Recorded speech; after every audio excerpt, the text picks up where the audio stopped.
The advanced application of this digital stuff that we've got floating around now, as people now are beginning to look at BIM and the virtual models they're creating and are suddenly realizing just how powerful they are.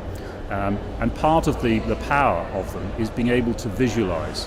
And I think the augmented and virtual reality that is beginning now to emerge into the industry is going to be a real game changer.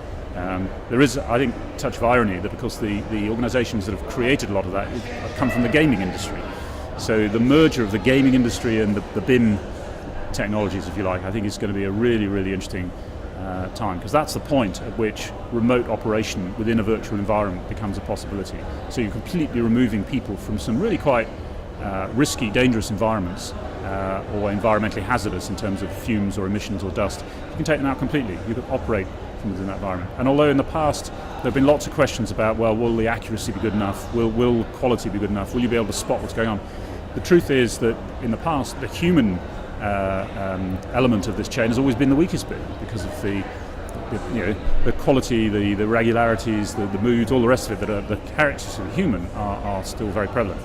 Now, with the increasing use of robots, with the increasing use of automated machines, this sort of virtual environment is going to, and it's going to change it, because it means you can visualize. It means you can link the manufacturing in a factory with the design house, with the construction, with the management, all into one virtual space, which is going to completely transform the way that elements of the assets are made. They won't necessarily now be made on site. They'll be made in a factory, pre-manufactured, maybe production manufactured as well.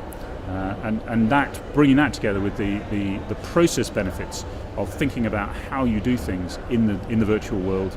And you've got things like Oculus Rift. We've got an immersion cube at Crossrail now, where you can take a team into a cube and project the BIM model around it, and then move around. We haven't quite got the floor moving yet, but that's a more advanced stage. There are ones available. The Transport Systems Catapult has one of those. So you walk on the floor, and the BIM model follows you around. I mean, this is very clever stuff. But being able to visualize, and visualize as a group, and visualize remotely, is going to transform the way that we manufacture stuff, the way that we build stuff, and then really, really important stuff, how we use it, both in terms of the operator and in terms of the business that is based on the asset.